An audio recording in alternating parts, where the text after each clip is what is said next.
Hello everyone, this is Shashikant Kumar from IT Madras. So finally हम start करते हैं अपने टॉपिक के ऊपर। बात करते हैं मैकेनिक्स के बहुत सारे टॉपिक को हम लोगों ने बहुत आसानी से डील कर लिया। अब हम मैकेनिक्स के उन पार्ट पर पहुँचे हैं जहाँ पर पूरे मैकेनिक्स का एक तरह से बैकबोन कह सकते हैं, पूरी मैकेनिक्स का जो बेस जो नींव होता है उसी पर डिपेंड करता है। तो फटाफट स्टार्ट करते हैं। तो अपना जो आज का टाइटल होने वाला है वो क्या होने वाला है? Newton's NLM. आज का जो अपना टाइटल है वो क्या है? एनएलएम है। ठीक है, एनएलएम के लिए थोड़े बहुत अगर बात करें तो एनएलएम क्या है? नॉर्मल सी बात है, आपको पूरा फुल फॉर्म पता होगा, Newton laws of motion. NLM means क्या? Newton law of motion. ठीक है, अब देखो पूरे मैकेनिक्स की अगर मैं बात करूं तो पूरे मैकेनिक्स में जो एनएलएम का जो पार्ट है वो काफ़ी इंटरेस्टिंग है। इंटरेस्टिंग इसलिए नहीं है कि इससे जेईई मेंस क्वेश्चन पूछता है। मुझे लगता है कि जेईई मेंस क्वेश्चन पूछना अब स्टार्ट किया है। एनएलएम एक ऐसा चैप्टर है जो 8 साल लगातार क्वेश्चन, मतलब 4 साल 5 साल लगातार इसे क्वेश्चन बनाया ही नहीं था। 2018 से पहले के उठा कर देखो जेईई मेंस के पेपर में आपको एनएलएम में क्वेश्चन नहीं मिलेंगे, एनएलएम के ऊपर क्वेश्चन नहीं मिलेंगे। एक बार क्वेश्चन मिला था 2009 में, वो भी क्या था? उसमें वर्क पावर एनर्जी को क्या करता, मिला दिया था। तो कहीं ना कहीं अब फर्दर देखने को हमें मिला है कि एनएलएम से भी क्वेश्चन क्या आ रहा है 2022 में, 2021 में भी और 19 में भी कुछ क्वेश्चन एनएलएम से आए हैं। ठीक है, नीट में तो भर भर क्वेश्चन आते हैं, वो हमेशा आते रहे। ठीक है, तो एनएलएम अब थोड़ी बहुत रेस्पेक्टेड फुल चैप्टर बन गया। पहले इसकी बहुत ज़्यादा रेस्पेक्ट नहीं करते थे टीचर। ठीक है, अच्छा अगर पहले नहीं करते थे तो लेकिन टीचर इसका रेस्पेक्ट करते थे इस वजह से नहीं कि इससे क्वेश्चन नहीं आते थे। रिस्पेक्ट इसका इसकी वजह से इसलिए होता था कि एनएलएम नहीं पढ़ने से, अगर मान लेते हैं बहुत अगर ड्रॉप आउट स्टूडेंट आते हैं तो उनको बहुत सारे टीचर्स एनएलएम कहते हैं कि बस थोड़ी बहुत इसका कुछ ज्ञान रख लो, कुछ फ़ायदे होंगे। ठीक है, लेकिन एनएलएम को नहीं पढ़ने से क्या क्या फ़ायदे हो सकते हैं? तो पहले देखिए, एनएलएम इतना इंटरेस्टिंग चैप्टर है, मुझे लगता है पढ़ना तो चाहिए आपको। एनएलएम की अगर बात करें तो एनएलएम को नहीं पढ़ने से फ़ायदे अगर मैं गिनाऊँ तो फ़ायदे क्या हो सकता है? अगर एनएलएम नहीं पढ़े आप तो फ्रिक्शन एक चैप्टर आएगा जो एडवांस का पार्ट होता है। कहाँ का पार्ट होता है? एडवांस का पार्ट होता है, ये आपको समझ में नहीं आने वाला है। दूसरा फ़ायदा ये हो सकता है कि इसके बाद वर्क पावर एनर्जी, इसके बाद आपका वर्क पावर एनर्जी जो WPE है, वर्क पावर एनर्जी, ये वर्क पावर एनर्जी में भर भर के एनएलएम में कॉन्सेप्ट को यूज करा जाएगा। वर्क पावर एनर्जी में भर भर के एनएलएम में कॉन्सेप्ट यूज किया जाएगा। अगर इसको आप नहीं पढ़ते हो तो ये फ़ायदा दूसरा है कि ये आपको समझ में नहीं आने वाला। तीसरा फ़ायदा अगर मैं गिनाऊँ तो वर्क पावर एनर्जी के बाद जो सबसे फेमस टॉपिक होता है रोटेशनल मोशन। क्या? Rotational motion. कहीं ना कहीं एनएलएम इसमें भी घुसा पड़ा रहता है। ठीक है, और रोटेशनल मोशन को छोड़ते ही हमारा जब हम प्योर मैकेनिक्स में कूदते हैं, प्योर मैकेनिक्स से मान लें पहुंच गए हम लोग एसएचएम, सिंपल हार्मोनिक मोशन। तो सिंपल हार्मोनिक मोशन में पूरी एनएलएम के ही कॉन्सेप्ट को फॉलो करते हैं हम लोग। ठीक है, एनएलएम के कॉन्सेप्ट अगर आपके अधूरे हैं तो कहीं ना कहीं एसएम आपको वहाँ पर चैलेंजेस लगने लगता है, डिफिकल्ट लगता है कि नहीं, थोड़ा सा यार कैसा लग रहा है। एसएम है बहुत सस्ता प्लस टिका, वहाँ से स्कोरिंग चैप्टर है, लेकिन वो टफ तब लगता है जब एनएलएम के कॉन्सेप्ट हमारे क्लियर नहीं होते। एनएलएम कॉन्सेप्ट आप क्लियर करिए, एसएम बहुत आसान लगेगा आपको। ठीक है, अच्छा अगर एसएम आपका अगर कमजोर है तो मुझे लगता है कि साउंड में बहुत ज़्यादा दिक्कतें आती है स्टूडेंट को, और साउंड में तकलीफ है भाई, वेव तो तकलीफ में गुजरेगा। ठीक है, तो ये देख सकते हैं एनएलएम को ना पढ़ने से, एनएलएम को थोड़ा रेस्पेक्टफुल हम इसलिए मानते हैं कि उसको ना पढ़ेंगे अगर तो इतने सारे फायदे हो सकते हैं, इतने सारे हमको नहीं समझ में आएंगे। ठीक है, फायदे है ना, तो कहीं ना कहीं इंपॉर्टेंट इस बात से इसको देना है कि एनएलएम को पढ़ने से इतने सारे चैप्टर के कॉन्सेप्ट हमें क्या हो जाए, बहुत आसानी से क्लियर होते रहेंगे। ठीक है, अगर एनएलएम को बहुत ज़्यादा फोकस में नहीं लेते हो, बहुत ज़्यादा सीरियस नहीं लेते हो तो इतनी सारे चैप्टर्स आप क्या होंगे, बिगड़ेंगे। और जितने सारे मैंने चैप्टर लिखा है सब जेईई मेंस के क्या है, स्कोरिंग है। हर एक चैप्टर से क्वेश्चन आएगा, ये तो एडवांस से आता है। वर्क पावर एनर्जी से क्वेश्चन जेईई मेंस में आएगा, हर साल आता रहता है। रोटेशनल मोशन से फिक्स आएगा, इसमें लगातार पूछ रहा है उससे।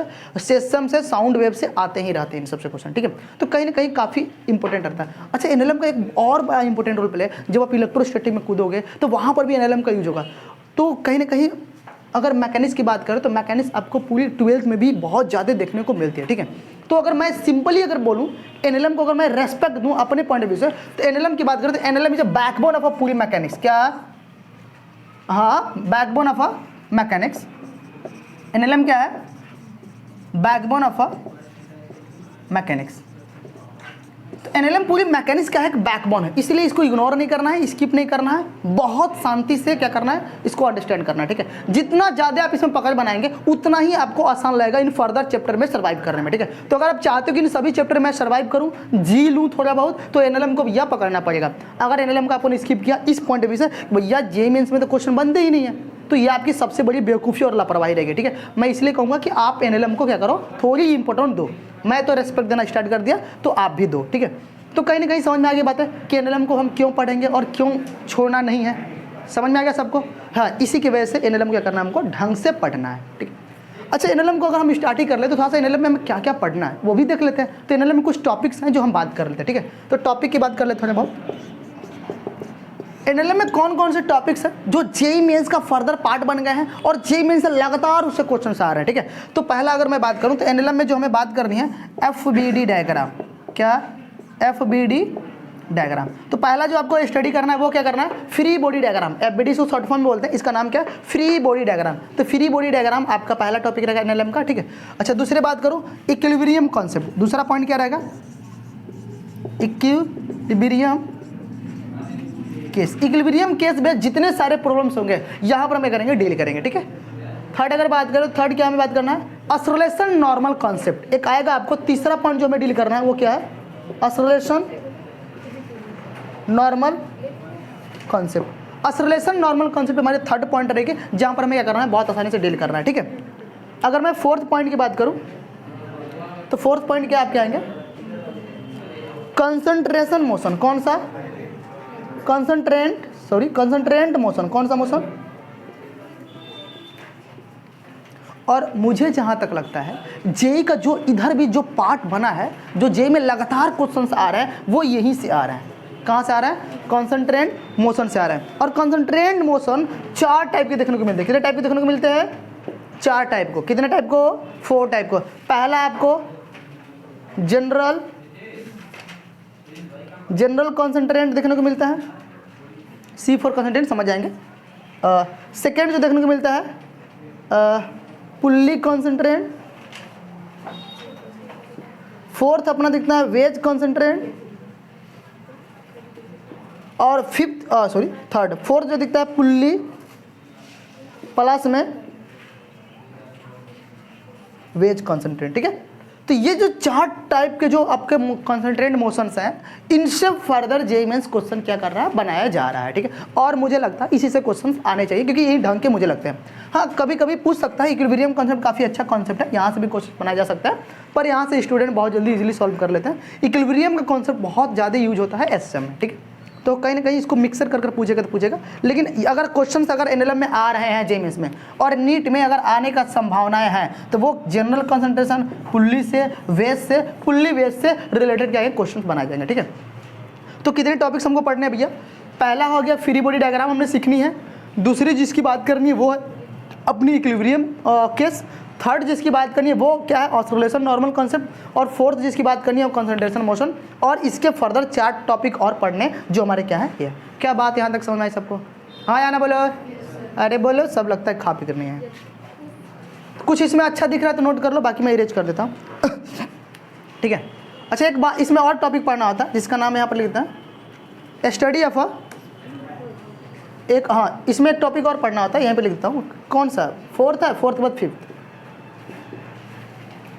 Study of a body. और एक 6th पॉइंट और हमें स्टडी करने, स्यूडो फोर्स। क्या? स्यूडो फोर्स, स्यूडो फोर्स, ठीक है। स्यूडो फोर्स और स्टडी ऑफ अ बॉडी, ये दोनों ही थोड़ी क्रूशियल चैप्टर्स हैं, लेकिन कहीं ना कहीं जीना तो है भाई, सर्वाइव तो करेंगे हम इसमें, ठीक है। क्वेश्चन लगाएंगे हम लोग, ठीक है। तो ये पूरे जेईई के पार्ट्स हैं और हमारी जो सीरीज है वो जेईई की है, ठीक है। जो फर्दर हमारी जेईई की सीरीज चलने वाली है वो आपको देखने को मिल गया। जो आज से हमारा जो लगातार जो सीरीज आएंगे वो ऐसे ही आते रहेंगे। पहले एफबीडी, फिर इक्विलिब्रियम, सेकंड ये दिस और दिस और फाइनली द एंड, ठीक है। तो इतना आप अगर कंटेंट को अगर आपको मिल जाता है, इतना कंटेंट मिल जाता है, मुझे नहीं लगता है कि IIT एडवांस में और जेईई मेंस में आने वाले क्वेश्चन आपसे निकल जाए। आप उसे इजीली टैकल कर लोगे, ठीक है। अगर इसमें पकड़ बनाते हो तो इतने सारे फायदे देखने को मिलेंगे, इतने सारे टॉपिक में आप आसानी से डील कर पाओगे, ठीक है। अदरवाइज आप सुसाइडल के बराबर हो नहीं। चलो ठीक है, तो इसीलिए मैं बोलता हूँ NLM is a backbone of a mechanics, ठीक है। तो एनएलएम क्या है, मैकेनिक्स की पूरी एक बैकबोन है, ठीक है। चलिए बेटा तो यहाँ तक, अच्छा तो स्टार्ट करें हम लोग। तो क्या यहाँ से स्टार्ट करो, थोड़ी सी बेसिक और बात कर लो एनएलएम के ऊपर। चलिए एनएलएम के ऊपर थोड़ी बेसिक बात कर ले, ठीक है। हाँ बहुत सारे टीचर्स आते हैं तो जेई के कंटेंट जो होते हैं वो एफबीडी डायग्राम से ही स्टार्ट करते हैं, फ्री बी डायग्राम। लेकिन मैं चाहता हूँ कि मैं थोड़ा सा एनएलएम का बेसिक दे दूँ। क्या दे दूँ? थोड़ा सा बेसिक, क्या बहुत बड़ी बात तो है नहीं बेसिक देना, ठीक है। तो हम थोड़ी सी बेसिक की बात कर लेते हैं, उसके बाद क्या करेंगे फर्दर हम इंजॉयमेंट करेंगे, ठीक है। चलिए तो फटाफट थोड़ी सी बेसिक की बात कर लें। बेसिक का मतलब वही है दुनिया वालों कि चैप्टर का नाम क्या है, न्यूटन्स लॉ ऑफ मोशन। तो कहीं ना कहीं आज के हमारे जो अतिथि हैं वो कौन है, न्यूटन बाबा है। थोड़ी सी न्यूटन बाबा के बारे में प्रचार ना करूं और चैप्टर ख़त्म हो जाए, थोड़ा लगता है कि अधूरा रह गया है ना, तो पहला उनको थोड़ा बहुत बतिया लेते हैं, ठीक है। तो आज के जो अतिथि हमारे हैं वो क्या है भाई, न्यूटन बाबा नाराज मत होइएगा, इससे अच्छी कलाकारी हम आपके बारे में कर ही नहीं सकते हैं, ठीक है। चलिए दिस इज न्यूटन। हाँ आज के अतिथि है, अच्छा सर न्यूटन बोल रहे हैं ना, इससे रेस्पेक्ट बोलते हैं, सर आइजैक न्यूटन। रेस्पेक्ट थोड़ा दीजिए, ठीक है। अरे फिजिक्स में अगर आप न्यूटन को रेस्पेक्ट नहीं दिए तो भाई गड़बड़ है, बाले बाद में चलकर चोर और बना दो, क्या दिक्कत है, कौन देखने वाला है, ठीक है। चलिए ठीक है, आइए बात करते हैं मैकेनिक्स में। तो अगर मैं बात करूं तो न्यूटन्स लॉ ऑफ जो मोशन है उसमें हम जिन सिनेरियो की स्टडी कर रही हैं उससे पहले कुछ बातें कर लेते हैं।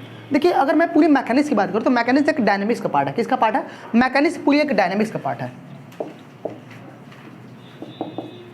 और डायनेमिक्स की बात करें तो डायनेमिक्स को देखिए दो तरह से देखने को मिलता है। डायनेमिक्स में से एक मोशन होता है, डायनेमिक्स को हम दो तरह से देखते हैं, एक काइनेमेटिक्स, दूसरा जिसकी बात करते हैं वो है काइनेटिक। क्या है? काइनेटिक, ठीक है। तो काइनेमेटिक्स और काइनेटिक्स, अब काइनेमेटिक्स और काइनेटिक्स क्या है इस चीज़ को थोड़ा सा देख लेते हैं। तो काइनेमेटिक्स में हम उन फंडामेंटल कॉन्सेप्ट की स्टडी करते हैं, जैसे let's suppose that given examples, हमारे पास क्या है, एक ए पॉइंट है, यहाँ पर एक ब्लॉक रखा हुआ है और हम ए पॉइंट पर क्या है, ब्लॉक ए है, मान लेते हैं ब्लॉक है, और इस ब्लॉक को ए से हमने कहाँ मूव करा दिया, बी तक, ठीक है। तो क्या मैंने बोला, ब्लॉक ए पॉइंट पर एक ब्लॉक है और ये क्या है, बी है, तो हमने एक ब्लॉक को ए से बी तक का करा दिया, मूव करा दिया। तो जब ये ब्लॉक ए से बी तक गया होगा तो हम आपसे क्वेश्चन पूछेंगे कि आप इसमें क्या क्या ऑब्जर्व किया। तो आप बोलोगे सर अगर ए से बी गया तो इसके पास कुछ डिस्टेंस हुआ रहा होगा, भाई डिस्टेंस कवर किया होगा, इसने कुछ डिस्प्लेसमेंट भी कवर किया होगा, इसने कुछ वेलोसिटी भी कवर किया होगा, इसने कुछ स्पीड भी कवर किया होगा, इसने कुछ ऑसिलेशन भी कवर किया होगा विद रेस्पेक्ट टू टाइम। तो काइनेमेटिक्स में जिस चीज़ का हम डील करते हैं, अगर कोई ऑब्जेक्ट एक पॉइंट से दूसरी पॉइंट तक मूव करता है, जब कोई ऑब्जेक्ट एक पॉइंट से दूसरी पॉइंट तक मूव करता है तो वो क्या क्या कवर किया, डिस्टेंस, डिस्प्लेसमेंट, स्पीड, इन्हीं सब के बारे में क्या करना है, डील करना है इन दिस चैप्टर काइनेमेटिक्स। अब इसी मोशन के बारे में हमें दो पार्ट में स्टडी करना है, एक 1D में और एक 2D में। अब मोशन तो दो तरह से होता है, हो सकता है हम ग्राउंड से ऊपर किसी चीज़ को ऐसे फेंक कर हम उसको दिखा सकते हैं कि यहाँ से यहाँ तक गया, तो बताओ इसका पाथ क्या होगा, है ना, इसका हाइट, डिस्टेंस कुछ भी पूछ सकते हैं हम, ठीक है। या तो ग्राउंड टू ग्राउंड कोई ऑब्जेक्ट लुढ़क रहा है तो उस केसेस में हम ये बात कर सकते हैं कि भाई यहाँ से उस पॉइंट तक गया, डिस्टेंस, डिस्प्लेसमेंट, ऑसिलेशन, ये बताओ with the help of a graph भी हम इसको समझने की कोशिश किए थे ना। ये सारे टॉपिक को हम लोगों ने काफ़ी आसानी से डील करा हुआ था कि काफ़ी लंबा लेक्चर रहा लेकिन काफ़ी हम लोगों ने अच्छी बात करी हुई थी, ठीक है। काइनेमेटिक्स में हम क्या करते हैं, इस बात इन फंडामेंटल कॉन्सेप्ट क्या करते हैं, डील करते हैं काफ़ी आसानी से। अच्छा अब सवाल ये उठता है कि सर अगर ये हमारा ब्लॉक एक पॉइंट से बी पॉइंट तो गया होगा, तो इसने जो मोशन ए से बी तक गया होगा तो मोशन तो किया। अब मोशन किया तो इसने क्या क्या कवर किया, डिस्टेंस, डिस्प्लेसमेंट, ऑसिलेशन और बहुत सारी चीज़ें। तो हमने इन सारे फंडामेंटल कॉन्सेप्ट को डील करते हैं इसी टॉपिक के अंदर। लेकिन सवाल यह है कि सर ये यहाँ से यहाँ तक गया तो इसके पीछे कौन रिस्पॉन्सिबल है, ये गया क्यों, who is responsible for moving body, ये यहाँ से यहाँ तक गया तो इसके पीछे कौन जिम्मेदार है। तो सिंपल सा वो जो जिम्मेदार नागरिक है, उस जिम्मेदार नागरिक का नाम क्या है, फोर्स। वो जिम्मेदार नागरिक कौन है, फोर्स। तो मैं अगर आपसे पूछूं हु इज रिस्पॉन्सिबल बॉडी, तो क्या बोलेंगे, who is responsible moving body, तो क्या बोलोगे, फोर्स। अगर कोई ऑब्जेक्ट एक पॉइंट से बी पॉइंट तक अगर मूव कर रहा है तो उसके पीछे कौन रिस्पॉन्सिबल है, कौन जिम्मेदार है, फोर्स। यानी कि काइनेटिक्स में हम उन चैप्टर का डील करते हैं, किसका डील करते हैं, फोर्स का डील करते हैं। किसका डील करते हैं? फोर्स का। तो पूरी काइनेटिक्स किसका डील करते हैं? फोर्स को। अब फोर्स को बताने के लिए, फोर्स को डिफाइन करने के लिए न्यूटन ने थर्ड लॉ बनाया। कितने लॉज बनाया? तो यानी कि इस पूरे चैप्टर में जो आज का हमारा थीम है, जो आज का हमारा टाइटल है, इसमें न्यूटन के थर्ड लॉ को अंडरस्टैंड करना है। क्या करना है? अब वो थर्ड लॉ से हम ये समझ पाएंगे फोर्स क्या होता है। यानी कि न्यूटन ने इस थर्ड लॉ को, जो रिस्पॉन्सिबल है, जो जिम्मेदार नागरिक है, इस जिम्मेदार नागरिक को समझाने के लिए न्यूटन ने कितने लॉज दिए थे? Third law. अब उसी थर्ड लॉ के बारे में क्या करना है हमको? काफ़ी अच्छे से डील करना है और बातें करना है। ठीक है, बात समझ आया ना? क्या नहीं समझ में यहाँ तक? हाँ या ना? तो फटाफट थोड़ा सा न्यूटन के बारे में बतिया लें यहाँ पर। तो फटाफट लिखिए आप लोग। क्या लिखेंगे आप लोग? न्यूटन के बारे में थोड़ा लिख लें। ठीक है, क्वेश्चन का कुछ आंसर यहाँ पर मिला होगा, ले लेंगे आप लोग। Who is responsible for moving body A to B? तो अगर कोई object A to B move किया होगा तो कौन रिस्पॉन्सिबल होगा? Answer force. अब फोर्स को डील करने के लिए, फोर्स को अंडरस्टैंड करने के लिए, फोर्स को डिफाइन करने के लिए कौन दुनिया में आए थे? भाई न्यूटन। न्यूटन ने 3 लॉज दिया और 3 लॉ से फोर्स को डिफाइन कर दिया। तो उन्हीं 3 लॉ के बारे में इस चैप्टर के अंदर क्या करना है हमको? डील करना है। बस सिंपल सा यही मीनिंग है पूरे चैप्टर का। ठीक है, समझ में आना? चलिए तो फटाफट न्यूटन के उन 3 लॉ को एक शॉर्ट फॉर्म में देख लेते हैं, 2-3-5 मिनट में। ठीक है, मिटा दूं इसको।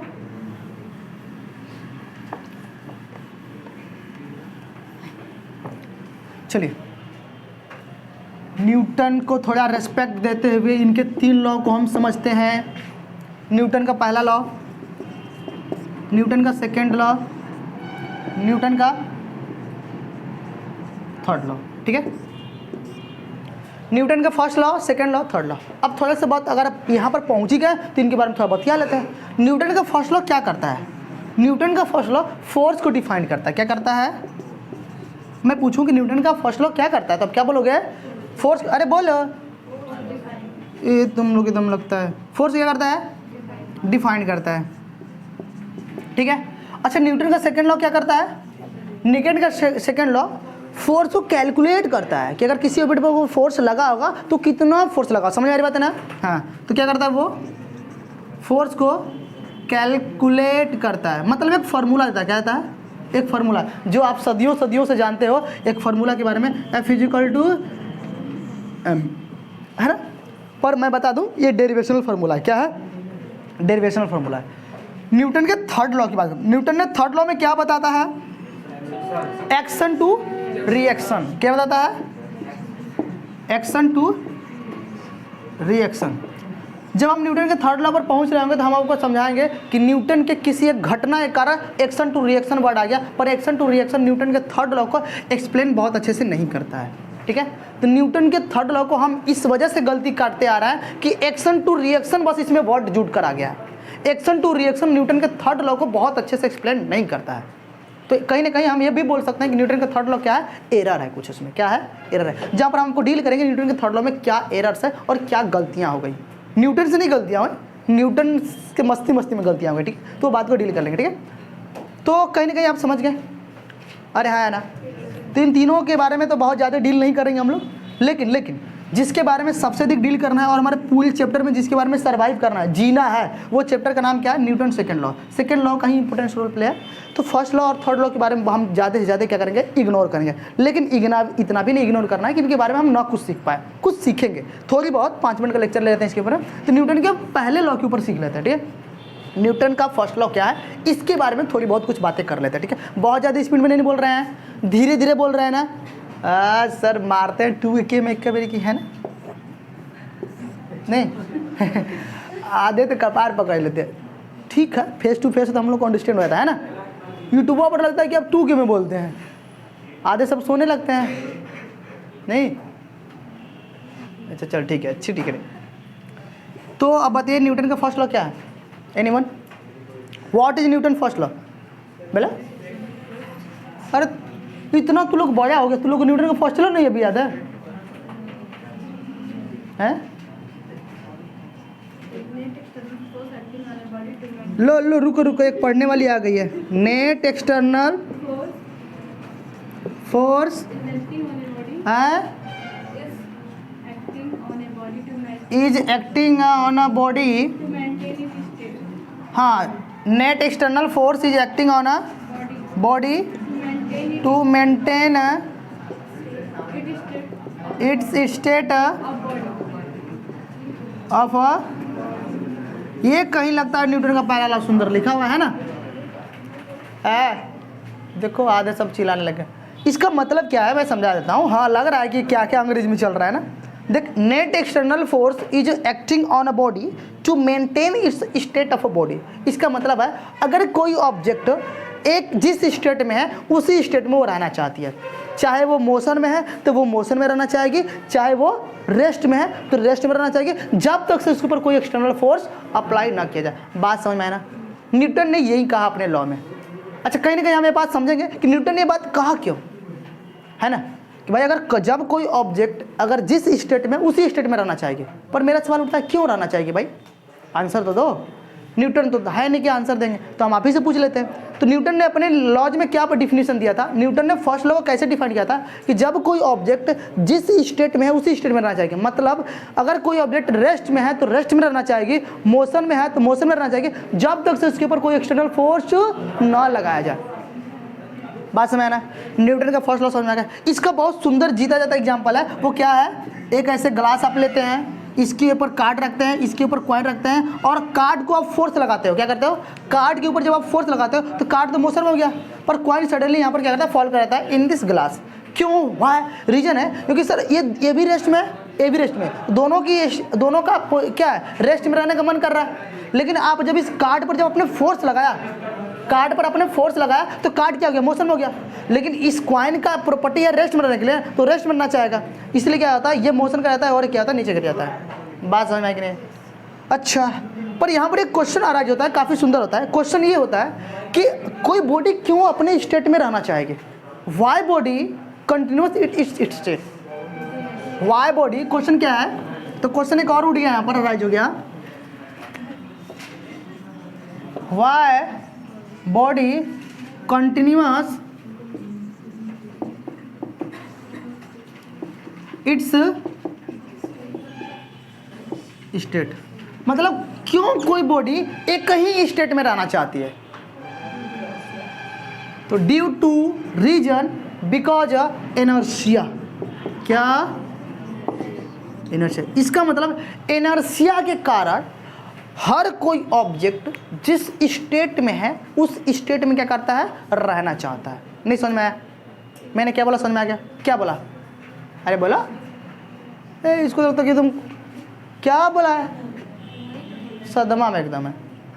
क्या बोला? कोई भी ऑब्जेक्ट रेस्ट में रहता है तो रेस्ट में रहना चाहता है, और मोशन रहता है तो हाँ, अगर कोई ऑब्जेक्ट रेस्ट में है तो क्या करता है? रेस्ट में रहना चाहता है। मोशन में है तो मोशन में रहना चाहता है, ड्यू टू इनर्शिया। इनर्शिया ये कारण, ठीक है? मतलब कोई ऑब्जेक्ट एक ही स्टेट में रहना पसंद इसलिए करता है ड्यू टू इनर्शिया। अब इनर्शिया एक नया कॉन्सेप्ट यहाँ पर आ गया। अब इनर्शिया के बारे में समझाने के लिए न्यूटन बाबा नहीं आए थे। इनर्शिया के बारे में एक महान साइंटिस्ट ने और कहा हुआ है, काफ़ी अच्छे से एक्सप्लेनेशन दिया है। इनर्शिया के बारे में एक्सप्लेनेशन देने वाले, इनर्शिया के बारे में बताने वाले एक महान साइंटिस्ट और है, उनका नाम है गैलीलियो गैलीलिया। क्या नाम है? तो गैलीलियो गैलीलिया ने इनर्शिया के बारे में काफ़ी अच्छे से एक्सप्लेन करा हुआ है, ठीक है? हालांकि मुझे जहाँ तक लगता है कि न्यूटन का जो फर्स्ट लॉ है वो गैलीलियो गैलीलिया का ही है। फर्दर न्यूटन ने कहीं से झपट लिया होगा, न्यूटन का तो काम ही वही था पूरे चैप्टर भर में, ठीक है? यहाँ से डाटा को उठाना, यहाँ लिखना और अपनी किताब में छाप देना। न्यूटन ने अपनी किताब में छाप दिया था पहले, इसलिए न्यूटन पॉपुलर हो गया। नहीं तो गैलीलिया इस लॉ को पहले एक्सप्लेन कर चुका था, समझ रहे ना? लेकिन गैलीलिया बहुत गरीब घर से था, तो भाई किताब कहाँ छापे? ढंग से कपड़े कुर्ता नहीं खरीद पा रहा था तो किताब कहाँ छापेगा, है ना? चलिए कोई बात नहीं। अब इनर्शिया क्या है दुनिया वालों? इनर्शिया को मैं अगर समझाऊं तो इनर्शिया का क्या मतलब है? इनर्शिया को हम समझाते हैं। देखिए, इसे मान लेते हैं, अपने एक एग्जांपल लिया अभी तक। ये अपना क्या है? ग्लास है, इसके ऊपर आपने एक कार्ड रखा हुआ है, इसके ऊपर एक कॉइन है। अगर आप इस कार्ड के ऊपर अगर फोर्स लगाओगे तो कार्ड मोशन में कर गया, पर ये कॉइन गिर गया। तो ऐसा क्यों? ध्यान समझिएगा। जब हम कार्ड के ऊपर फोर्स लगाएं, देखो कार्ड रेस्ट में, ये भी रेस्ट में, तो दोनों की प्रॉपर्टी रेस्ट में रहने की है। अगर कार्ड के ऊपर हम फोर्स लगाए तो कार्ड तो मोशन में हो गया ना, और कार्ड के ऊपर एक कॉइन है तो ये कॉइन नहीं मोशन गया। क्यों? क्योंकि कॉइन की प्रॉपर्टी है रेस्ट में रहने के लिए। तो कॉइन के क्या कि इस कार्ड का जो मोशन है उसके मोशन को कॉइन रेजिस्ट किया। क्या किया? और ये जो रेजिस्ट ऑफ मोशन है इसी को हम बोलते हैं एक भाषा में इनर्शिया। क्या बोलते हैं? ये मेरा समझाने का तरीका है, बस आप समझ जाओ, ठीक है? तो ये क्या है? यही इनर्शिया है। अब जो ये इनर्शिया जन्म किससे लिया होगा? तो इनर्शिया जो जन्म लिया होगा वो किससे जन्म लिया होगा? मास से। तो इनर्शिया किससे जन्म लिया? मास से। इसका मतलब हमें कह सकते हैं इनर्शिया डिपेंड अपॉन, क्या? Inertia depend upon mess.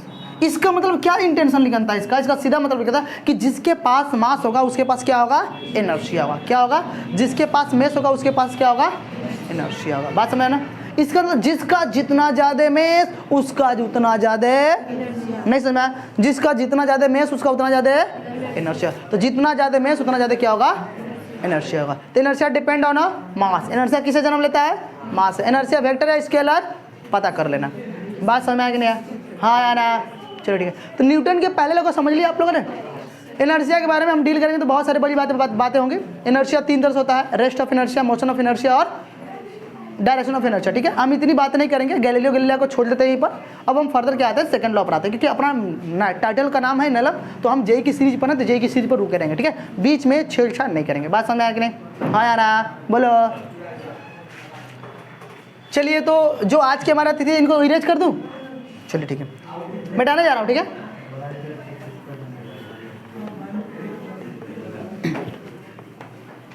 तो फटाफट इरेज करते हैं।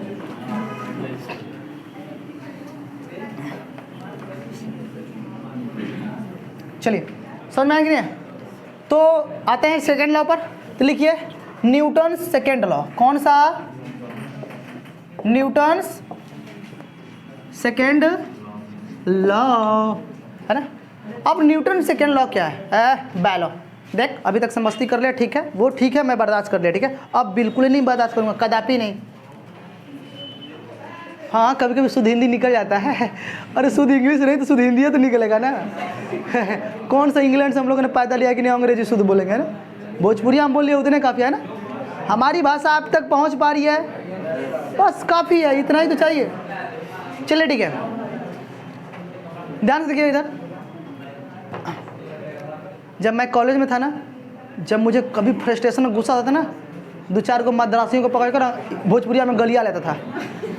उनको भोजपुरिया समझ में आता था, मेरा फ्रस्ट्रेशन दूर हो जाता था। ठीक है, तो काफ़ी अच्छा लगता था। ठीक है, कभी कभी होता था ऐसा, एग्जाम का टाइमिंग, सेशनल एग्जाम, ठीक है, वाइवा के टाइमिंग, इस सब में क्या होता था ना कि कभी कभी गुस्सा आता था, अरे यार क्या होगा। तो जिसको मैं समझता कि इसको हिंदी नहीं आता है, अब भोजपुरिया साफ नहीं आता है, खूब भोजपुरिया में भर पेट एकदम गलिया लेता था, और गलिया कर एकदम बिल पे मस्ती करता था, फ्रस्ट्रेशन दूर।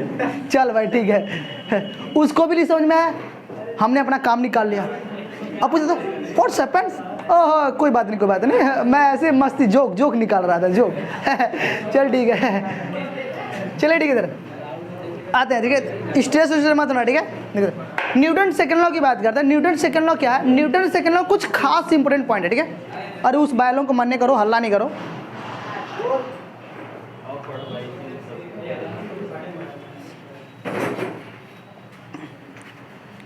न्यूटन सेकंड लॉ की बात करते हैं। न्यूटन सेकंड लॉ क्या है? ध्यान सुनना, न्यूटन सेकंड लॉ काफ़ी इंपॉर्टेंट है। अब यहाँ से हमारी जर्नी स्टार्ट होती है क्या? जेई की। ठीक है, पूरी जेई की जर्नी यहाँ से स्टार्ट होती है। यहाँ से फर्दर आप जेई और नीट में क्या करोगे? सर्वाइव करोगे। ठीक है, आप जीना सीखोगे यहाँ से। ठीक है, बात समझ रहे हो ना? तो जेई और नीट के लिए अगर आप रेडी हो, कैपेबल हो, अपने आप को समझते हो कि नहीं हम कर सकते हैं, तो फिर आपके लिए ये चैप्टर है, आप यहाँ से देखो। ठीक है, ढंग से देखो। चलिए न्यूटन के सेकंड लॉ बात करते हैं। न्यूटन का सेकंड लॉ एक्चुअली में है क्या? चलिए हाँ, डिफिनीशन पे आते हैं, बोलिए एनीवन। न्यूटन का सेकंड लॉ क्या है? हाँ बोलो फटाफट। हाँ, न्यूटन का सेकंड लॉ क्या कहता है? The rate of change of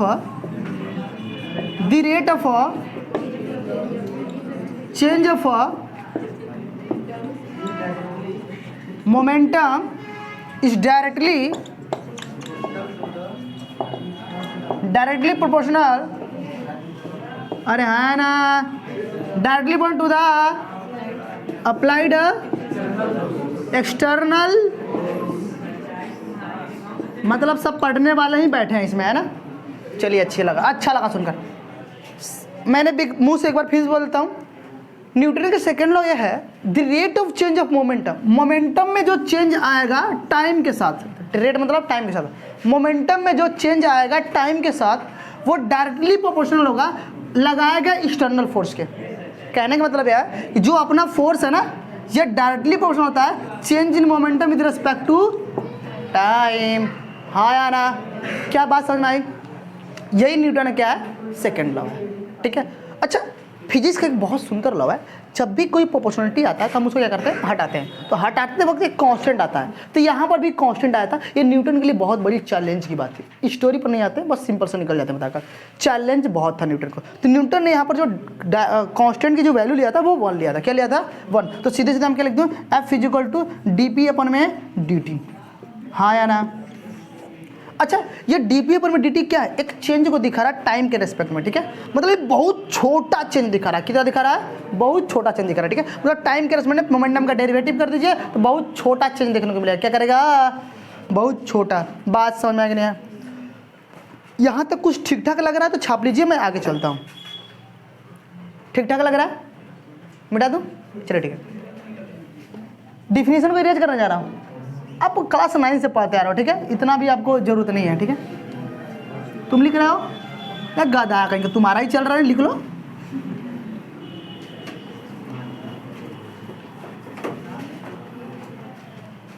चलिए देखो इधर, न्यूटन का सेकंड लॉ क्या आया दुनिया वालों? dp/dt, है ना। P4 क्या होता है? मोमेंटम। P4 क्या होता है? मोमेंटम। मोमेंटम जो क्या होता है? मेस इंटू वेलोसिटी होता है कि नहीं होता? हाँ या ना? मेस इंटू वेलोसिटी होता है। तो मोमेंटम को मैं यहाँ पर रख दूँ तो कितना आएगा? तो मैं अगर रखूँ यहाँ पर dmv/dt, कोई दिक्कत? यानी कि टाइम के रेस्पेक्ट में क्या करना है? इनका डेरिवेटिव करना। क्या करना है? डेरिवेटिव करना। तो मैं क्या करता हूँ, मैं इसमें 2 केस लेता हूँ। क्या लेता हूँ? 2 केस लेता हूँ। Case number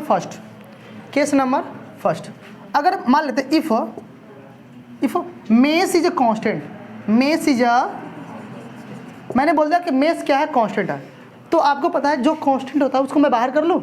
mess is a constant, तो मैं जो कांस्टेंट उसको मैं बाहर कर लेता हूँ। मेस को बाहर कर दिया, ऐसा मैं बोलता हूँ F = dmv/dt। मैंने बोल दिया मेस क्या हमारा कांस्टेंट है, तो जो कांस्टेंट उसको मैं बाहर कर देता हूँ तो क्या होगा? dv/dt ना। अब dv/dt क्या होता है दुनिया वालों? तो टाइम के रेस्पेक्ट में जो वेलोसिटी में चेंज आएगा उसे हम क्या बोलेंगे? असरलेशन। क्या बोलेंगे? तो क्या मैं इसको असरलेशन लिख सकता हूँ? तो अपना फॉर्मूला क्या बन गया? Mass into acceleration. F = mass into acceleration. क्या न्यूटन ने यही फॉर्मूला दिया था आपको? आप क्लास 9 से इसी को फॉलो करते आ रहे हो, हाँ या ना? तो F = क्या आ गया अपना? m में आ गया। तो ये न्यूटन ने क्या है? ये सेकंड लॉ का एक मैथमेटिकल फॉर्मूला है जहाँ पर हम कैलकुलेट कर पाते हैं कि किसी ऑब्जेक्ट पर कितना फोर्स लगाया है। बात समझ में आया ना? कोई दिक्कत यहाँ तक? चलिए ठीक है। अच्छा, ये फार्मूला के कुछ लिमिटेशंस है। क्या है? लिमिटेशन। ये फार्मूला तभी तक काम करेगा जब आपका मेस क्या रहेगा? कांस्टेंट रहेगा। यानी कि this formula applicable valid only for a constant mass. अगर मास कांस्टेंट है तो इस फार्मूले क्या करेंगे हम लोग? अप्लाई करेंगे, अदरवाइज नहीं करेंगे, ठीक है। तो लिख सकते ओनली फॉर अ कांस्टेंट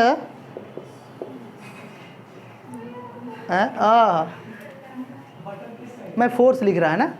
तो this formula valid only for a constant mass. याद कर लेंगे अपने भाषा में, कोई दिक्कत यहाँ तक? पीछे समझ में आ रहा है? हाथ उठाओ सब। सुनाई दे रहा है? लो, कौन नहीं बोल रहा है? बैल सब बैठे हैं पीछे वाले। चल देखिए इधर, केस नंबर 2 लेते हैं। मान लेते हैं एक बार हमने क्या करा, मेस को कांस्टेंट बनाया, एक बार हम वेलोसिटी कांस्टेंट करते हैं। मान लेते हैं if velocity will be constant, velocity हमारा कांस्टेंट हो गया तो क्या बात होगा? तो भैया फोर्स यूनिट कितना है? dmv/d है। अगर वेलोसिटी कांस्टेंट हो गया तो v को मैं बाहर कर दूं, तो v को बाहर करिए, क्या आ जाएगा? dm/में। कोई दिक्कत यहाँ तक? हाँ या ना? तो हमारे पास एक फोर्स का फॉर्मूला और आ गया, v dm/में dt। क्या बात समझ में आया? एक फार्मूला हमारे लिए क्या हो गया? और आ गया। बात को समझा कि नहीं समझा? अब थोड़ा सा इंटरेस्टिंग बात हो गई। अब ये फार्मूला भी फोर्स का है, ये फार्मूला भी फोर्स का है। क्या दोनों फार्मूले से हम फोर्स कैलकुलेट कर पाते हैं? हाँ करते हैं, लेकिन सब अपने अपने जगह पर। ये फार्मूला तब काम करेगा जब किसी ऑब्जेक्ट का मेस क्या होगा? कांस्टेंट होगा। और ये देखो, ये फार्मूला तब वैलिड है, तब काम करेगा जब किसी ऑब्जेक्ट का मेस टाइम के रेस्पेक्ट में वेरी कर रहा है, चेंज हो रहा है। अब ये वाला फार्मूला कहाँ कहाँ अप्लाई होता है? तो हम इसरो के जो साइंटिस्ट होते हैं वो लोग इसी फार्मूले को ज़्यादा फॉलो करते हैं। साइंटिस्ट लोग है ना, बड़े लोग बड़े काम, हम छोटे लोग गरीब लोग ये फार्मूले यूज करेंगे, है ना। हम बड़ी बड़ी बातें नहीं करेंगे। मतलब रॉकेट का जो प्रपल्शन होता है उस केसेज में क्या करता है, इस फॉर्मूले को यूज करता है। जब रॉकेट को हम लॉन्च करते हैं तो उसके अंदर जो फ्यूल्स होता है ना, फ्यूल क्या होता है, पर टाइमिंग में क्या होता है, इजेक्ट होता है, बाहर निकलता है, तो उसका मास क्या होता है, वेरी करने लगता है। उस केसेज में हम उसके फोर्स को कैलकुलेट करने के लिए ये फॉर्मूला यूज करते हैं। हाँ या ना, नहीं समझ में आया? यहाँ तक बात क्लियर हो गई? फटाफट छाप लीजिए आप लोग, है ना? समझ में आया कि नहीं? कहने का मतलब मेरा है कि इस फॉर्मूले को कौन लोग यूज करेंगे? इसरो के साइंटिस्ट, जहाँ पर मेरा सपना ही सपना रह गया, पहुँचे कभी नहीं। चलिए ठीक है, ठीक है। मैं गया था तो काश मैं भी वहीं पे ही लगा रहा था फॉर्मूला, कितना मज़ा आता है ना। गया ही नहीं, चलो कम से कम यही लगा लेते हैं ना, वहाँ नहीं लगा पाते यहीं लगा लेते हैं। तो 5 मिनट इसको रेस्पेक्ट दे देते हैं, ठीक है ना। सिर्फ 5 मिनट 1-2 क्वेश्चन करते हैं रॉकेट के केस पर, और हम ये करते हैं इस फॉर्मूले को लगा लेते हैं फटाफट, ठीक है। उसके बाद इसको हम छोड़ देंगे, इसको के बारे में कभी नहीं बतियाएंगे ना, कब वो बात करेंगे। जिसके बारे में फर्दर हमारी पूरी जर्नी चलेगी वो कौन सा होगा, पूरी जेई इस पर डिपेंड है। क्या है, जेई में आने वाले क्वेश्चन कहाँ से हैं, यहाँ से हैं, ठीक है, यहाँ से नहीं है। बस इसके बारे में थोड़ी बतिया लेते हैं, ठीक है, थोड़ा सा। चलिए मैं बता दूँ, तो क्वेश्चन मैं बोलूँ फटाफट लिखेंगे आप लोग। चलिए छाप लीजिए आप लोग, हो गया।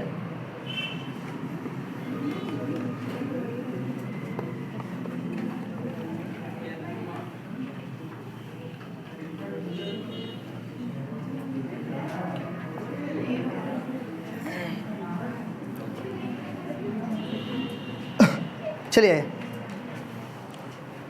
तो 1-2 क्वेश्चन लिख लेते हैं हम लोग फटाफट, ठीक है। चलिए मैं लिख देता हूँ, क्वेश्चन लिखिए आप लोग। अ ब्लॉक, फटाफट लिखिए। अब लेते हैं हम लोग, अ ब्लॉक ऑफ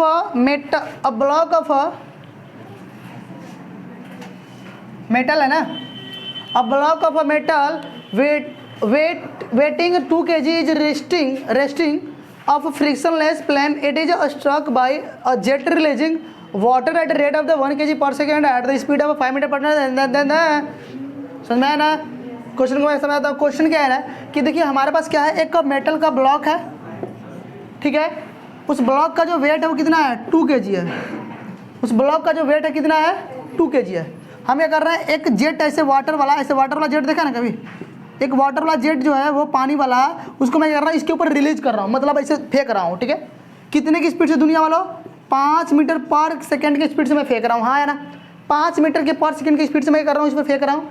कितने रेट से, 1 kg पर सेकंड के रेट से मैं फेंक रहा हूँ। तो जब मैं इतने रेट से इतने स्पीड में इस ब्लॉक के ऊपर पानी क्या कर रहा हूँ, मैं फेंक रहा हूँ, पानी क्या कर रहा हूँ, मैं फेंक रहा हूँ। अब बताओ इस ब्लॉक के पास जो ऑसिलेशन इनिशियल आएगा वो ऑसिलेशन कितना होगा। तो इस ब्लॉक का ऑसिलेशन फाइंड करने के लिए क्या रूल दुनिया वालों, रूल नंबर फर्स्ट, अगर किसी भी ऑब्जेक्ट का ऑसिलेशन फाइंड करना है तो पहले उसका फोर्स चाहिए। क्या, उसके ऊपर कितना फोर्स लग रहा है वो फोर्स चाहिए, तो फोर्स पता करना पड़ेगा उसके ऊपर। फिर उसका मेस चाहिए, मेस पता करना पड़ेगा, तब हम ऑसिलेशन निकालेंगे। According to Newton's law force का ऑसिलेशन का फॉर्मूला क्या होता है, mass equal to M R, force equal to M, यही ना होता है, नहीं पता चला, अरे फोर्स इक्वल टू एम में होता है ना, तो ऑसिलेशन क्या होगा, एफ इक्वल टू एम होगा ना, हाँ या ना। A equal to F upon M होगा कि नहीं होगा। तो फोर्स आप निकालिए, तो मास देखो दिया है, फोर्स चाहिए, तो फोर्स निकालने के लिए कैसे फोर्स निकालेंगे, देखो फोर्स कैसे निकालेंगे। देखो क्या कर रहा है कि इतने रेट से इतने स्पीड से इसके ऊपर कुछ धक्का मार रहा है, तो ये इतने रेट से इतनी स्पीड जा रहा है, तो कौन सा फॉर्मूला लगाएंगे फोर्स का, इतना लगाएंगे, V equal to D M अपन में डी टी लग जाएगा भाई, कुछ है ना, मास में वेरी कर रहा है ना, तो वेलोसिटी कितना दिया है, और डी एम अपन डी टी कितना दिया है, 1 kg पर सेकेंड। दो kg पर सेकेंड जहाँ पर है इसके अंदर डी एम अपन में डी टी की वैल्यू है, तो 1 इक्वल कितना आ गया, 5 न्यूटन। 5 न्यूटन यहाँ पर पुट कर दूँ, ऑसिलेशन इक्वल टू 5 अपन मेस कितना है ब्लॉक का, 2 kg है, 2 kg पुट करिए आप। मारा पीटा कितना आया, 2.5 मीटर पर सेकेंड स्क्वायर। अरे हाँ या ना, बोलिए आसान है कि नहीं आसान है। क्या क्वेश्चन को डील करना टफ है, नहीं ना, इजी है ना। चलिए नोट कर लीजिए,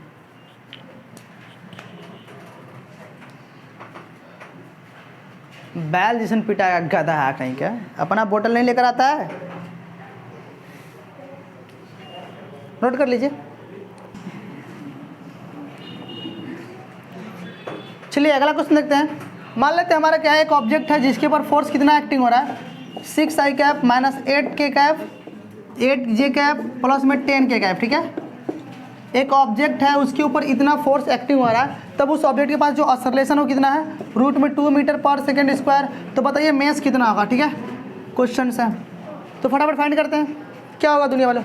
देखो तो फोर्स का मास का फॉर्मूला क्या होगा, according to Newton's law of motion, Newton second law of motion, force equal to M में होता है। तो मुझे अगर यहाँ से मेस फाइंड करना है तो मैं फोर्स को नीचे भगा दूँ, तो मुझे क्या एम फाइंड करना है, ए को नीचे भगा दूँ ना, mod of A equal to यही ना आएगा, हाँ यार।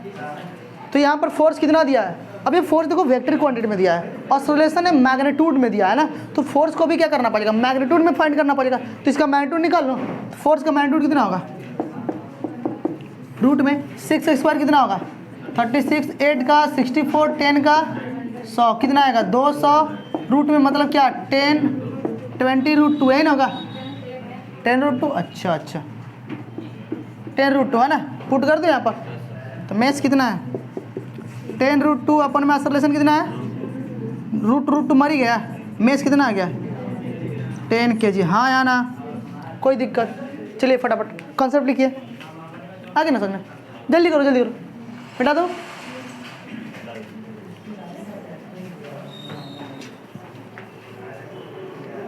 अगला कंसेप्ट देखते हैं हम लोग, ठीक है। अगला कंसेप्ट क्या है, थोड़ा सा रॉकेट के बारे में बात करा भाई, इसरो साइंटिस्ट इस फार्मूले को कहाँ यूज करते हैं, रॉकेट में। थोड़ी रॉकेट की बात कर लेते हैं, ठीक है। तो रॉकेट का अपना कुछ अलग स्टोरी है, तो कॉन्सेप्ट लिखिए आप लोग। Concept number first, case number first लिखते हैं, रॉकेट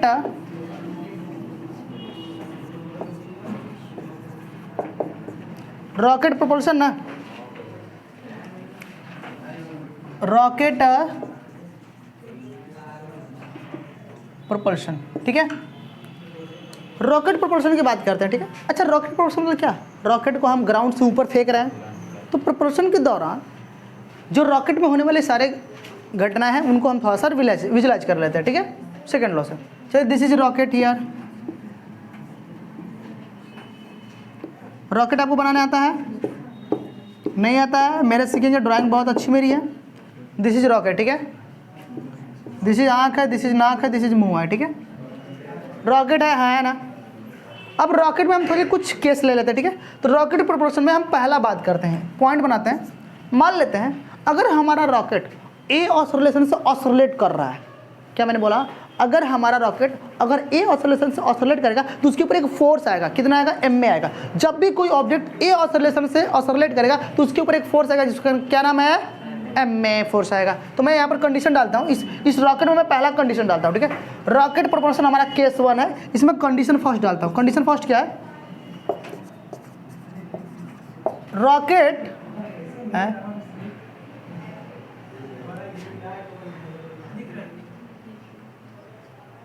हाँ, अरे कौन ही बैल सेट किया है बताओ, कनेक्शन है लाइट का नहीं लगाया हुआ है, कब्बे का इन्वर्टर पर खाली चल रहा था, 1 घंटा हो गया इन्वर्टर पर चल रहा है, तुम जाना बोल रहा क्या है,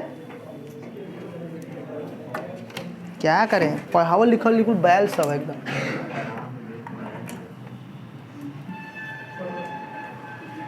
देखिए सर, कंडीशन नंबर फर्स्ट लेते हैं, rocket is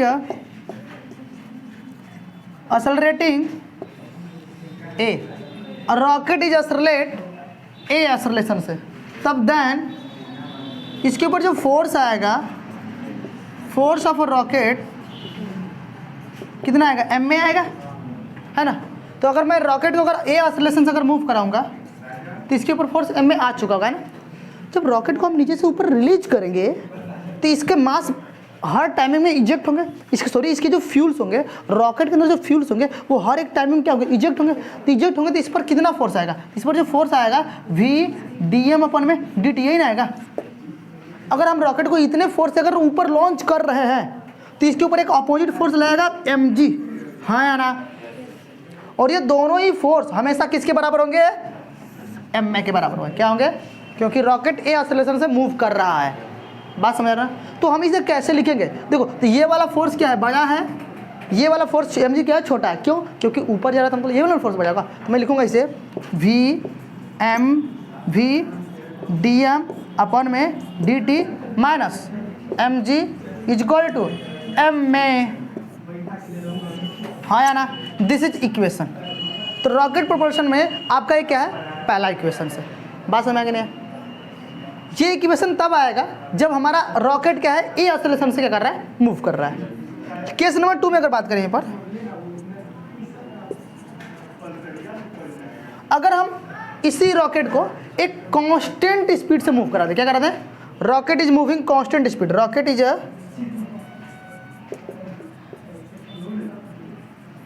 moving a constant speed. अगर कांस्टेंट स्पीड से अगर रॉकेट मूव करेगा, क्या एक्सेलरेशन आएगा उसके पास? अरे भाई, वेलोसिटी में चेंज आएगा तब भी ना एक्सेलरेशन आएगा। तो वेलोसिटी में चेंज आ ही नहीं रहा तो एक्सेलरेशन आएगा। तो वेलोसिटी में चेंज नहीं तो एक्सेलरेशन आएगा, तो एक्सेलरेशन विल बी जीरो। यहाँ पर एक्सेलरेशन क्या होगा?